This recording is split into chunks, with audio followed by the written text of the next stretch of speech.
Fala pessoal, tudo bem com vocês? Vamos iniciar mais uma semana então das nossas aulas de Direito Processual do Trabalho. E a nossa aula de hoje nós vamos falar sobre a audiência no processo do trabalho.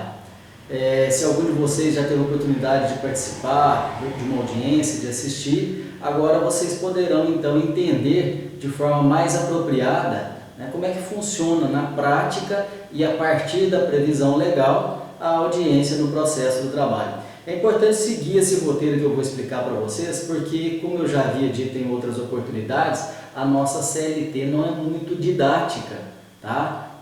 Sobre uma explicação de como funciona a audiência no processo do trabalho, e eu quero explicar o porquê que não é muito didática, porque a gente tem que acabar fazendo uma interpretação sistematizada, porque ela traz as informações um tanto quanto fragmentadas, tá? Ok? Então acompanhem comigo, por favor.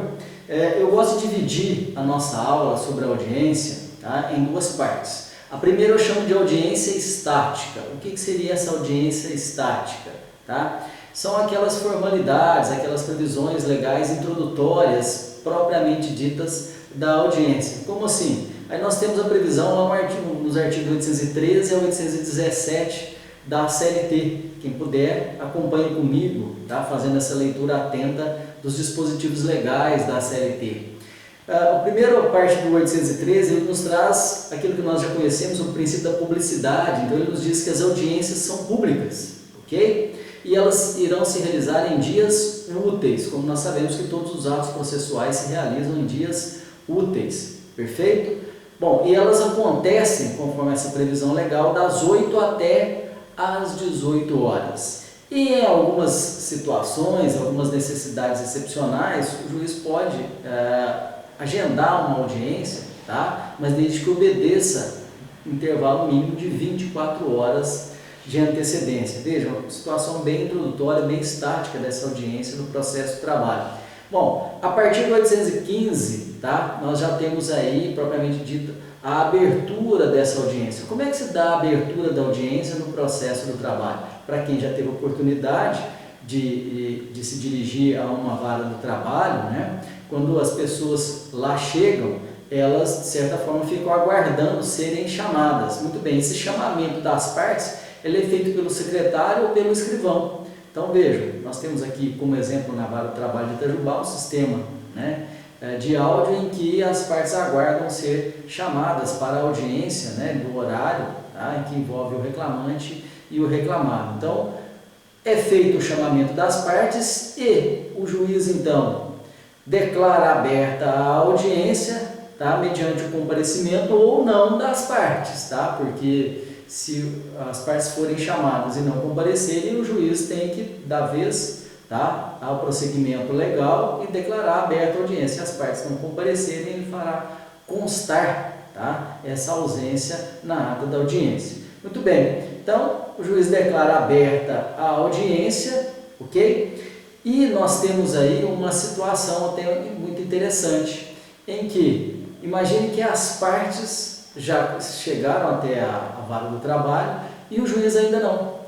Então, o próprio dispositivo processual prevê a possibilidade do juiz se atrasar por cerca de 15 minutos. Tá? E veja, essa previsão legal, ela se destina única e exclusivamente ao juiz. Então o juiz tem a prerrogativa de se atrasar 15 minutos. Se o juiz atrasar mais de 15 minutos e as partes lá já estiverem aguardando, elas não são obrigadas a continuar aguardando, tá, pelo início da audiência. Então, numa situação como essa, as partes podem se dirigir à Secretaria da Vara do Trabalho e pedir uma certidão de que lá estiveram, compareceram, mas em razão do atraso do juízo e de seus compromissos, não puderam esperar, está emitida uma certidão e uma nova audiência será designada. Mas vejam bem, esse atraso, novamente, de 15 minutos, é apenas dirigido ao juiz. Nós já temos, inclusive, uma orientação jurisprudencial 245 do TST, dizendo respeito a isso. Tá? Então, mas tem situações em que a parte, às vezes, atrasa, ou uma das partes atrasa, e ela invoca, pelo princípio da razoabilidade, ok? E até por analogia, o seu direito também de atrasar alguns minutos, mas vejam, não há previsão legal contida nisso.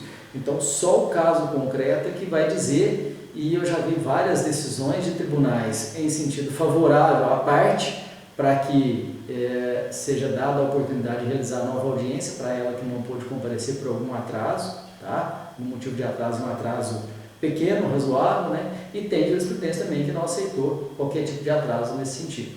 Perfeito? Muita atenção em relação a isso. E ainda, no que se diz respeito a essa audiência estática, finalizando, tá? Essa parte da aula, nós temos aí as disposições contidas nos artigos 816 e 817, tá? Que veja, é muito importante nós termos em mente que o juiz, ele é o gestor dessa audiência, o juiz do trabalho. Então, a ordem, tá, do andamento das audiências compete ao juiz, tá? Primar para que tudo ocorra bem. E mais, além de ser um poder do juiz, o juiz também tem a prerrogativa de requerer, tá, que pessoas ali ou assistentes que ali estejam, tá, assistindo dentro da sala de audiência possam deixar o recinto, tendo em vista ali eliminar algum tumulto ou eliminar, né, um ambiente um pouco mais conturbado e deixar o ambiente mais tranquilo. Então, se a sala de audiência estiver muito cheia, tá, ou a situação estiver um pouco complicada, muito tensa, o juiz pode pedir para que as pessoas que não fazem parte, né, do processo em si, elas deixem o recinto a fim de manter o ambiente mais ordenado. Tá? Então, o juiz tem esse poder e tem essa prerrogativa.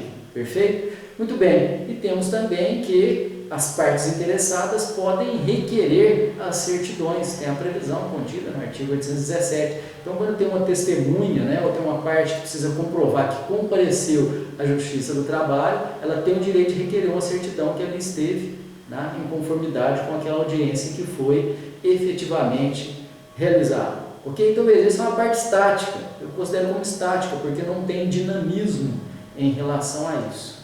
Perfeito? Então, seguindo esse raciocínio, eu já queria mostrar para vocês aqui como é que funciona a nossa sala de audiência, qualquer estrutura da nossa sala de audiência. Acompanhem comigo, tá? Essa aqui é uma estrutura padrão, mas pode ser que um layout padrão, mas pode ser que em determinadas localidades a ordem do escrivão do juiz venha a se alterar em razão do layout da sala e tudo mais, mas não importa. Nós temos sempre o juiz, tá, atrás da mesa, acompanhado do seu escrivão, tá, aquela pessoa que vai fazer os registros na ata da audiência. Agora, importante para a ordem, olhando de frente para o juiz, tá, para quem está de frente do juiz, do lado direito nós teremos sempre a parte do empregado, advogado, tá, do empregado em primeiro lugar, e depois o empregado, que é a parte reclamante. A gente coloca até empregado aqui, mas é a parte reclamante. E a parte reclamada temos o advogado, tá, dada a sua prerrogativa, então com o representante, e depois o preposto do empregador. Professor, mas e se tivermos os litisconsortes, como é que funciona? Bom, se a mesa tiver, tá, tamanho adequado para comportar todas as partes, que comporte, tá? Então teremos que colocar mais cadeiras aqui, senão, geralmente na sala de audiência tem bancos, tem cadeiras aqui, tá? Para o público em geral. Então é nessa hora, por exemplo, seguindo aquele slide anterior, em que o juiz então vai solicitar que as pessoas que não fazem parte do processo, gentilmente, né, deixem o recinto para que haja lugar suficiente para que as partes em si possam se acomodar. Imaginem uma reclamatória plurima, por exemplo, né, em que nós temos litisconsorte ativo e também podemos ter litisconsorte passivo, né? Então a sala de audiência vai ficar bastante cheia. Perfeito? Ok? Então, quem vai atuar na Justiça do Trabalho, quem vai fazer a audiência pela primeira vez, já começa a analisar. O reclamante em geral, o reclamante. O empregado, ele vai ficar do lado direito, de frente para o juiz. Tá? Então, estou olhando sempre para partir das partes. Okay? E do lado esquerdo, o reclamado, aí, o preposto, e o advogado. Perfeito? Muito bem? Então, vamos em frente.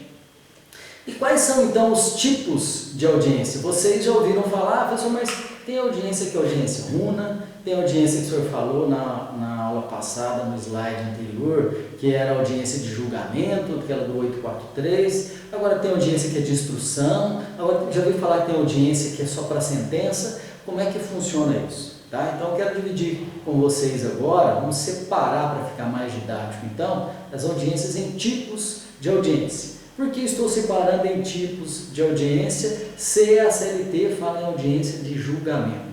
Pois é, como eu falei, a CLT, perdão, ela não é tão didática, então a gente tem que fazer uma interpretação sistemática para podermos entender como é que funciona na prática. Essa audiência de julgamento, tá, é aquela audiência prevista para um rito ordinário, no processo de trabalho, ou também chamada de audiência una. O que é audiência de julgamento ou audiência una? Veja, essa audiência de julgamento ou audiência una é aquela audiência em que tudo ali irá acontecer.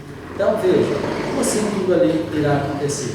Lembra que eu expliquei para vocês numa aula presencial sobre os princípios da concentração, economia, celeridade, né? Temos até imediatidade, né? Outros princípios, oralidade. Todos esses princípios se aplicam nessa audiência una. Tá? Então todos os atos processuais, tá?